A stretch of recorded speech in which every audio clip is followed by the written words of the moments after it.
महाराज सगर को जब पता चला घोड़ा नहीं है, अपने बेटों को आदेश दिया, उन 60,000 पुत्रों ने पूरे विश्व को खोज डाला।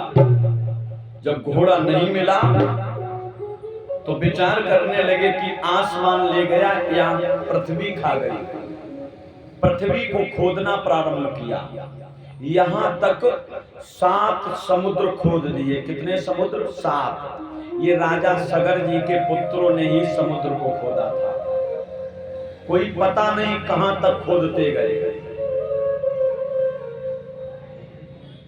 तब मैया पृथ्वी विचार करने लगी, अगर इस प्रकार ये खोदना प्रारंभ कर देंगे तो एक दिन ऐसा होगा, ये सृष्टि जो रची हुई है, ये पशु पक्षी मनुष्य कहां जाएंगे।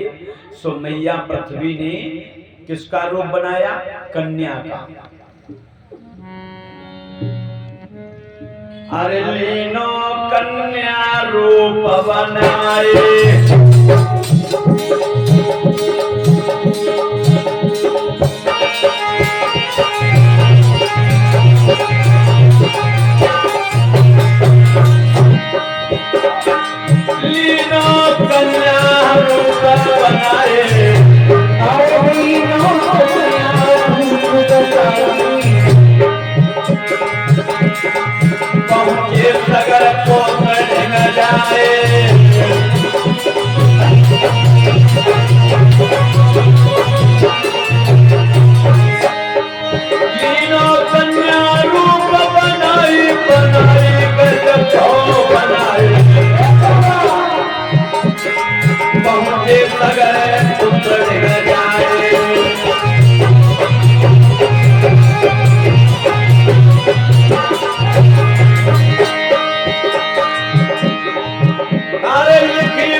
महाराज सगर जी के पुत्रों के पास जब मैया पहुंची है, जी बोलो।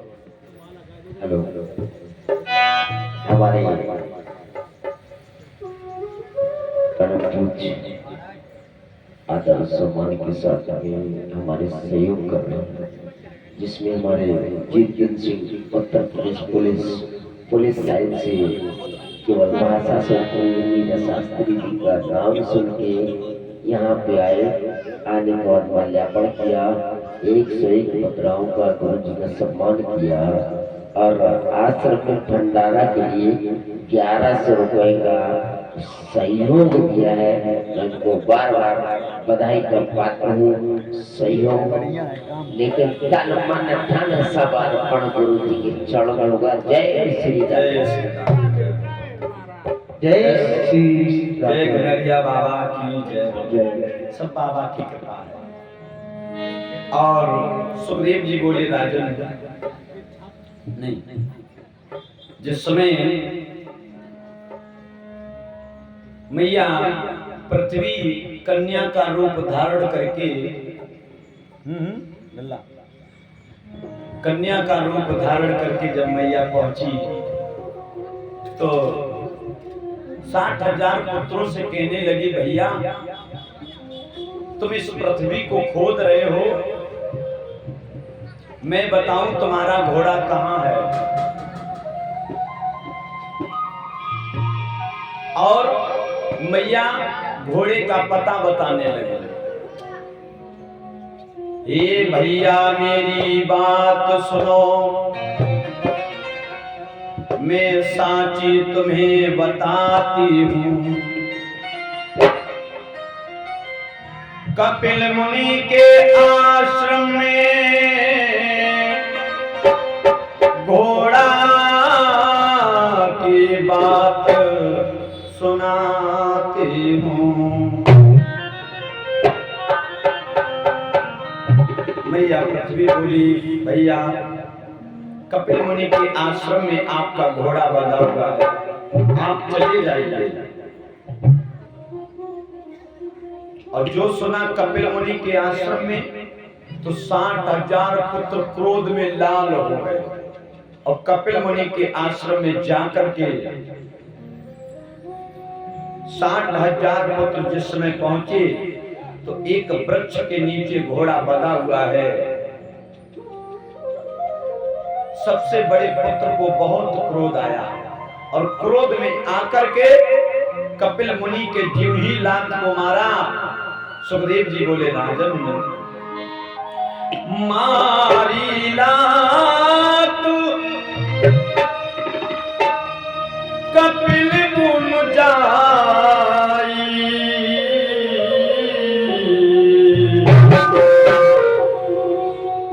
आंख खोली सब भस्म हुई जाए।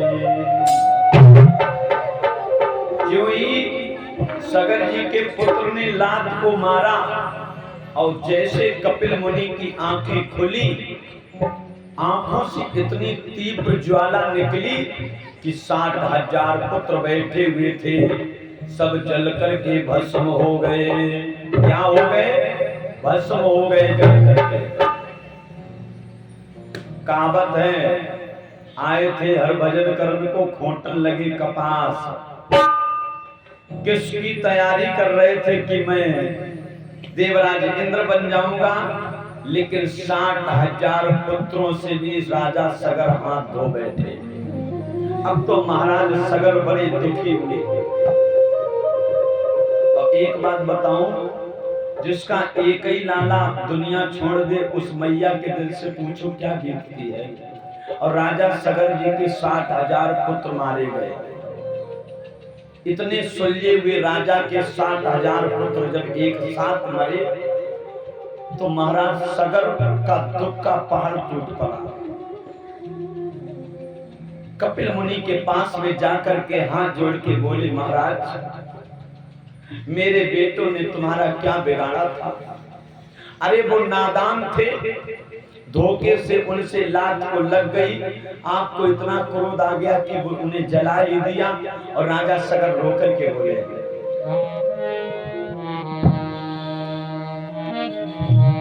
कि मेरे जालिम, कि मेरे बाबा तेरा क्या बिगाड़ा, मेरे पुत्रों को क्यों तुमने मारा। मेरे बाबा मेरे पुत्रों को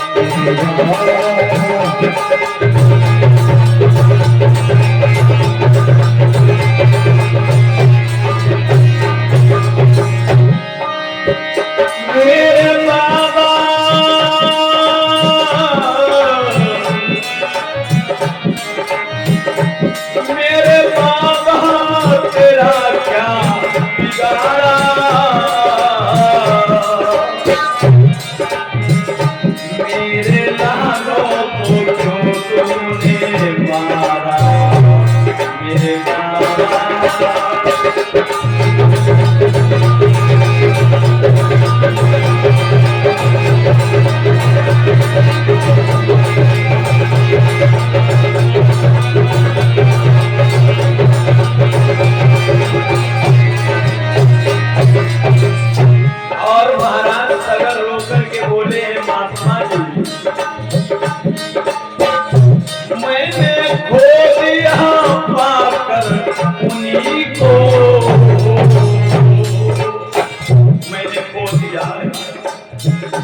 मैंने खो दिया पाकर उन्हीं को,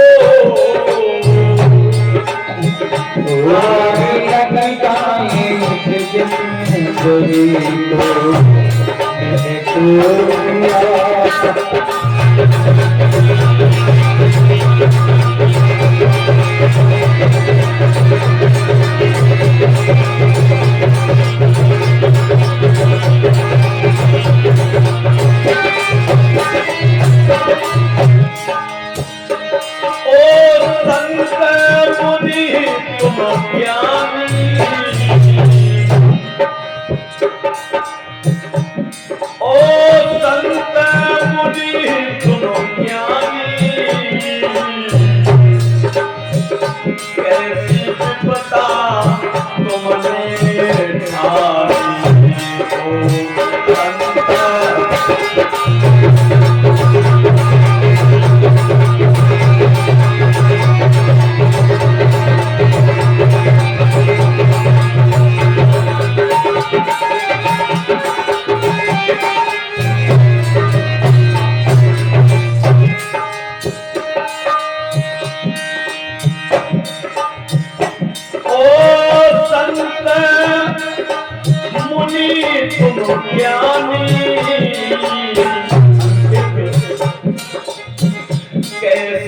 बता तो तुम्हारे ठानी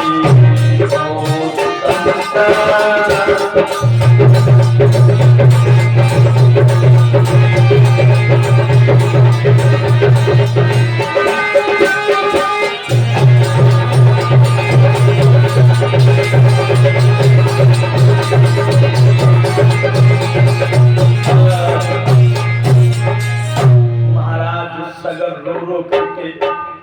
हाथ जोड़ के निवेदन करने लगे, गुरुदेव मेरे पुत्रों को मार करके तुमने अच्छा नहीं किया, अब मैं क्या करूंगा।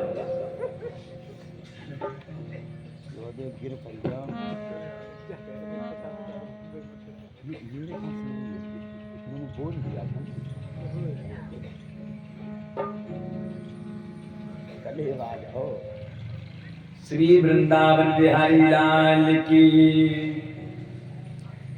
सगर जी को रोता हुआ देख करके कपिल मुनि को दया आ गई। और एक बात बताऊं, संत हृदय नवनीत समाना, संत का हृदय कैसा होता है? कोमल मक्खन की तरह होता है। जरा सी गुस्सा में चाहे नाराज हो जाए, लेकिन दया बहुत होती महात्माओं के हृदय में। संत का आशीर्वाद तो आशीर्वाद है ही, और अगर संत गुस्से में भी कुछ कह दें तो वो भी एक आशीर्वाद के स्वरूप ग्रहण कर लेना चाहिए, उससे भी लाभ होता है। संतों के पास जाओ तो घमंड से नहीं जाना चाहिए, ना पैसे का अहंकार लेकर जाइए, क्योंकि कहा गया है संत मिलन को चालिए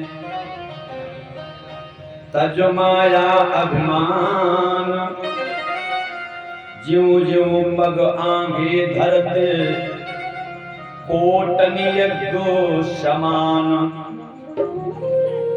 संत से मिलने के लिए अगर तुमने विचार भी कर लिया और एक कदम बढ़ाया तो सांप कहते हैं कोटनि यज्ञ समान, जितने पग बढ़ाओगे यज्ञ के समान तुम्हें उतना ही फल प्राप्त होगा संत महात्माओं के पास जाने से।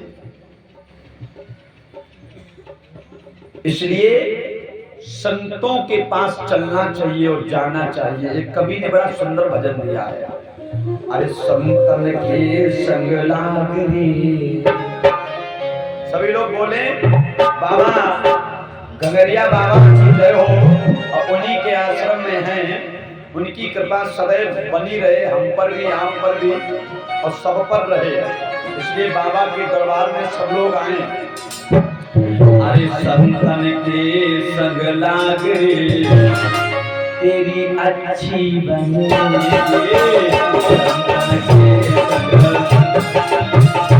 तेरी अच्छी बने, सतन के संग लागे तेरी अच्छी बने,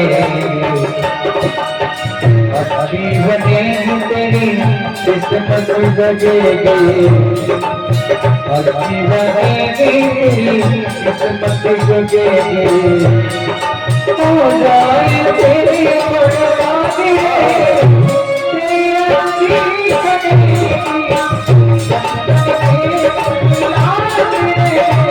तेरी अच्छी बनेगी।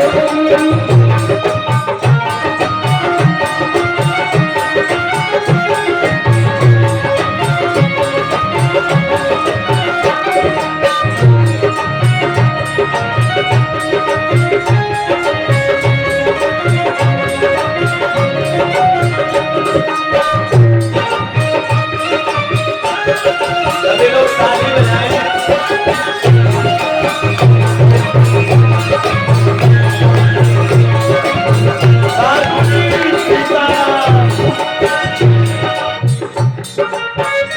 जय हो।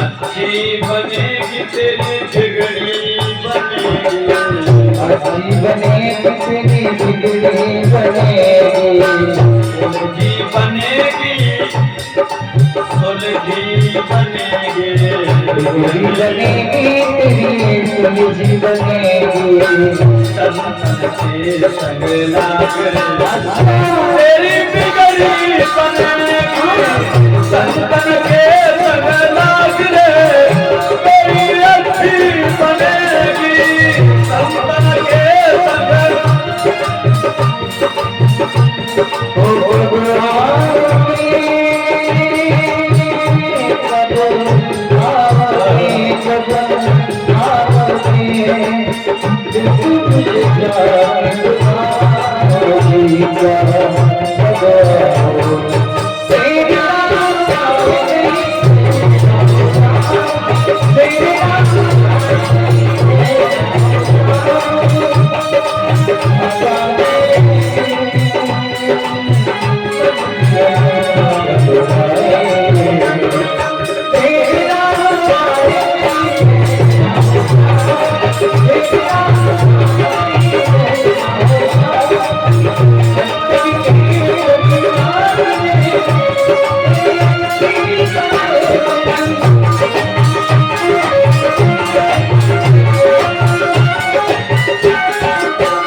मीरा की बन गई, पैरादो के बन गई, मीरा की बन गई, पैरादो की बन गई, मीरा की बन गई, पैरादो की बन गई, मीरा की बन गई, पैरादो की बन गई। अरे हरि के गुण के गायन तेरी अच्छी बनेगी, संतन के संग लागे तेरी अच्छी बनेगी। जय हो।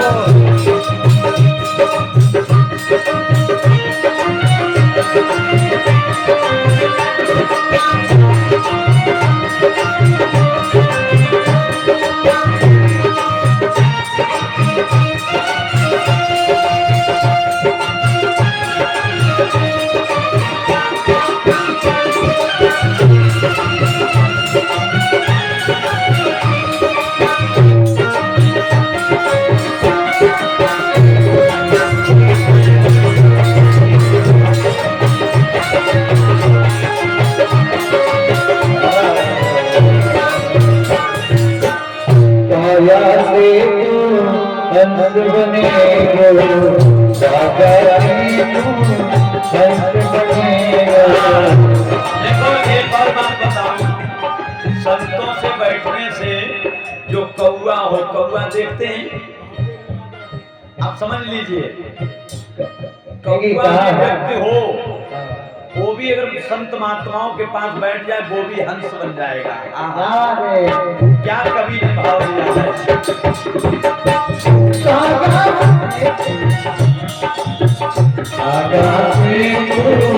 संत बनेगो,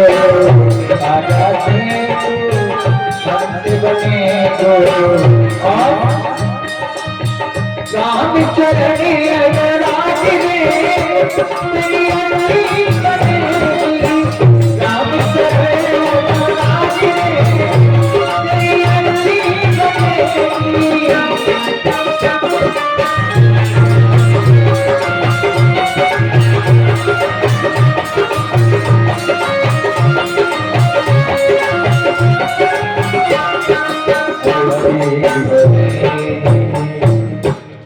श्री सीताराम की। सीताराम सीताराम। अच्छा परीक्षित जी, कथा कहाँ पे चल रही थी?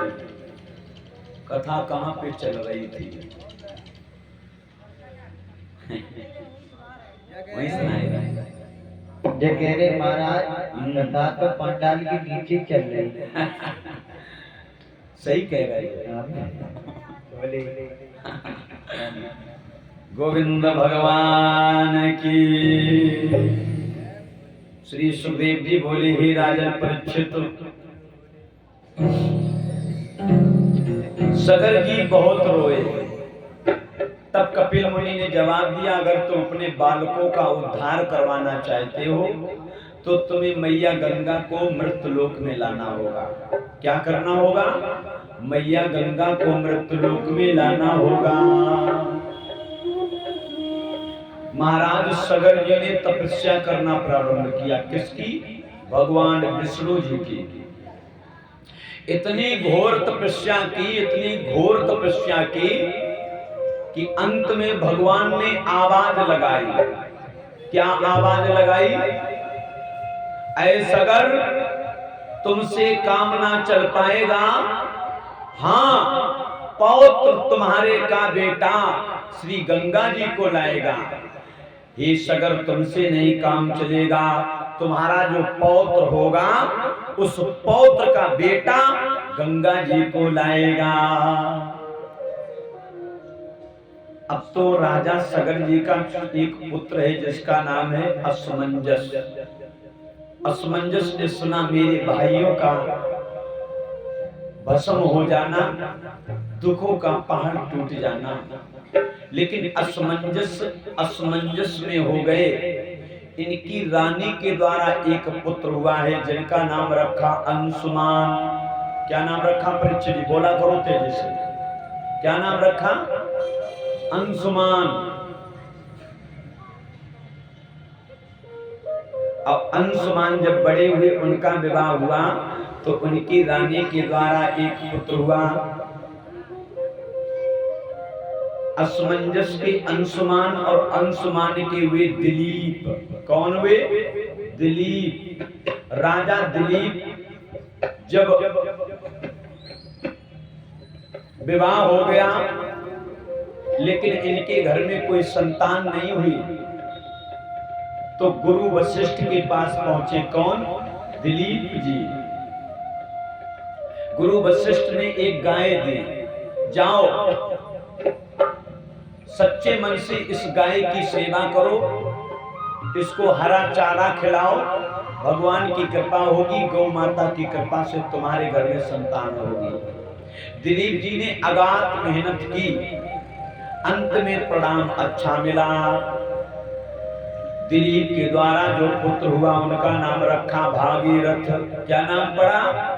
भागीरथ। वही भागीरथ जिन्होंने मां गंगा को लाएंगे, जो मां गंगा को लाएंगे। सगर के हुए अंशुमान, सगर के हुए हैं असमंजस, असमंजस के अंशुमान, अंशुमान के दिलीप, और दिलीप के पुत्र हुए हैं भागीरथ। भागीरथ बहुत छोटे हैं।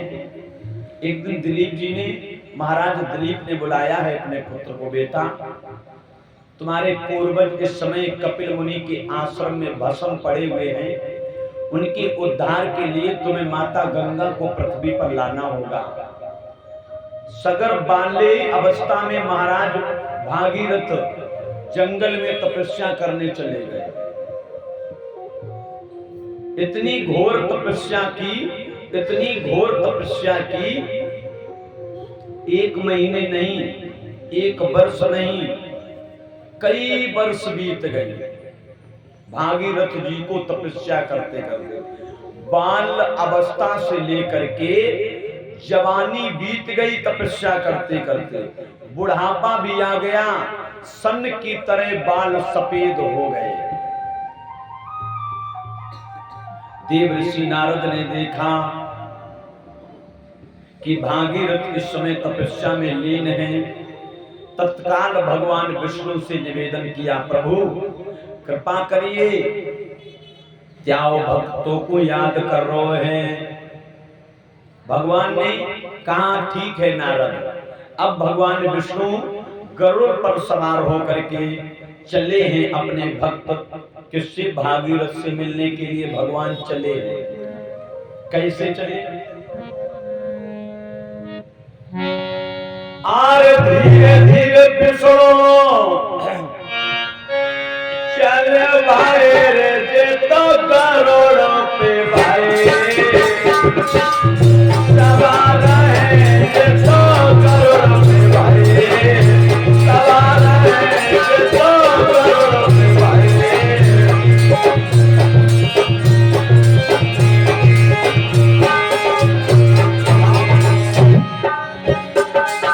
धीरे धीरे धीरे धीरे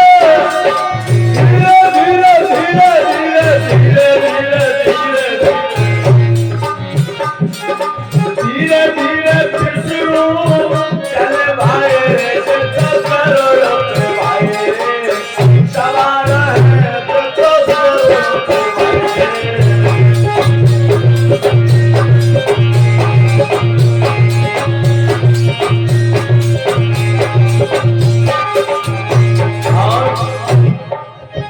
विष्णु जाई रे, विष्णु जाई रे मार्ग में, जाको करोड़ तो भर भर उड़ी रोए, जाको करोड़ तो भर भर।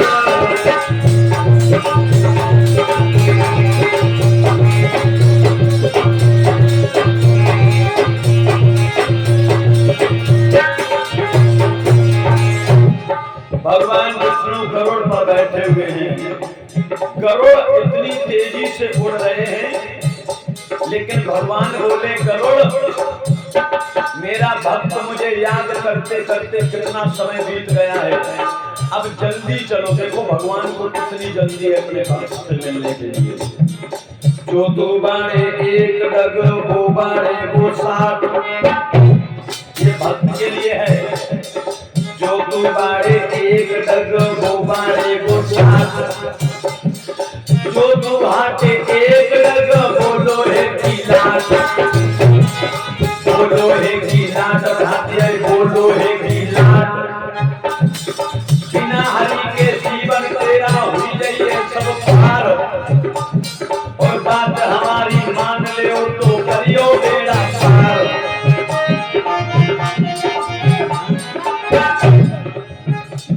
और चांकर विवेक सिंह 21 बताए, भगवान चले हैं और पहुंचे।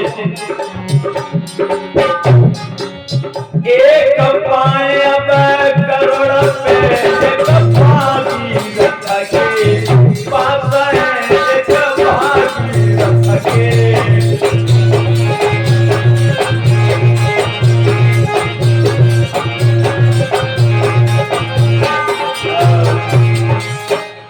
भगवान विष्णु गरुड़ जी के पास, गरुड़ पर बैठ करके भागीरथ जी के पास पहुंचे। और जैसे ही भागीरथ के पास पहुंचे भगवान अपनी मधुर वाणी के द्वारा भागीरथ जी को बुलाने लगे। बेटा भागीरथ, आंखें खोलो, आंखें खोलो भागीरथ। लेकिन भागीरथ ने अपनी आंखें नहीं खोली। क्यों नहीं खोली? क्योंकि उनके हृदय में स्वयं भगवान हेलो हेलो, हाँ हमारे बीच में परम आदरणीय परम सम्मानित बड़े भाई अमित श्रीवास्तव, जो कल भी चुनाव हुआ था, अमित श्रीवास्तव जी आए हैं। उनकी बड़ी अच्छी अनुपम कृपा से वो आके आश्रम आए हैं। ये बड़ा सौभाग्य है, इसके लिए संचालक महोदय जय श्री राम आके माल्यार्पण जी बिल्कुल बिल्कुल गुरु जी का, उसके साथ में श्री हर्षवर्धन जी श्रीवास्तव, सुरेंद्र शर्मा जी एडवोकेट, और परिचय कुछ ले नहीं पाए हम लोग, लोकेशन नहीं दिया, प्रोटोकॉल तो आ गया था, उसका समय नहीं मिला था।